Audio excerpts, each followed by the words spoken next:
menjelang sidang pleno keempat Partai Komunis Cina yang digelar pada 20 hingga 23 Oktober 2025, Beijing mengguncang struktur militernya. 9 jenderal berpangkat tinggi dicopot dari jabatan, menandai puncak dari pergeseran besar dalam lingkaran kekuasaan militer Tiongkok. Namun, laporan terbaru menunjukkan bahwa pembersihan ini hanyalah permulaan dari operasi yang jauh lebih luas. Menurut sumber internal yang diungkap komentator politik Chai Shenkun pada 18 Oktober, sedikitnya 4 pejabat militer tambahan kini tengah diselidiki.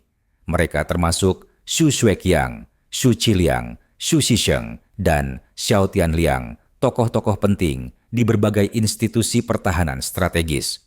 Selain itu, 9 letnan jenderal dan 15 mayor jenderal juga dikabarkan telah diberhentikan.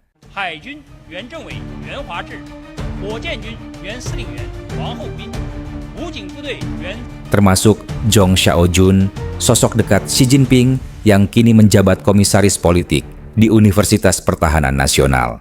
Chai menyebut bahwa ratusan perwira lain sedang menunggu giliran untuk diperiksa.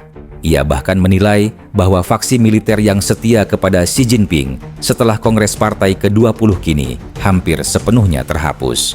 Dalam pernyataannya, Chai juga menyebut 2 nama penting, Wakil Ketua Komisi Militer Pusat, He Weidong, dan Wakil Direktur Urusan Politik, He Hongjun. Keduanya dilaporkan meninggal dunia dalam situasi misterius. Satu disebut karena serangan jantung dan satu lagi diduga bunuh diri. Namun, klaim ini belum pernah dikonfirmasi secara resmi oleh Beijing. Sehari sebelumnya, Kementerian Pertahanan Cina mengumumkan bahwa 9 perwira tinggi, termasuk He Weidong dan Miao Hua, telah dikeluarkan dari partai dan dicabut status militernya karena diduga melakukan pelanggaran serius yang melibatkan jumlah sangat besar. PLA Daily, media resmi militer Cina, segera menerbitkan editorial keras yang menuduh para jenderal itu kehilangan loyalitas, merusak disiplin partai, dan mengancam kendali politik terhadap militer. Namun, laporan internal yang beredar justru menggambarkan mereka bukan sebagai pejabat korup, melainkan anggota kelompok anti-partai. Dengan kata lain, alasan korupsi hanyalah pembungkus untuk pembersihan politik yang lebih dalam. Daftar nama jenderal yang disebut sedang diperiksa pun bertambah panjang. Dari komandan teater, komisar politik, hingga mantan pemimpin angkatan darat dan laut, semuanya adalah pejabat yang dulu diangkat langsung oleh Xi Jinping.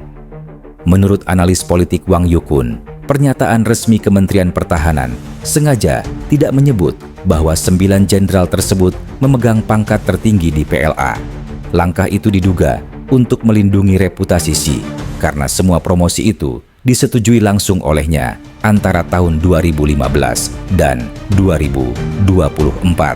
Total, sudah 14 jenderal yang naik pangkat di bawah kepemimpinan Xi kini tersangkut kasus pelanggaran serius, termasuk di antaranya 2 mantan Menteri Pertahanan dan Komandan Utama Pasukan Roket. Wang menilai gelombang pembersihan ini memperlihatkan 2 hal. Xi sedang berusaha memperkuat cengkeraman kekuasaannya di tubuh militer, namun sekaligus menunjukkan bahwa stabilitas internal partai dan PLA kini semakin rapuh. Dengan kata lain, di balik kampanye anti-korupsi yang diklaim Beijing, sedang berlangsung pertempuran politik paling intens di tubuh militer Cina dalam beberapa dekade terakhir.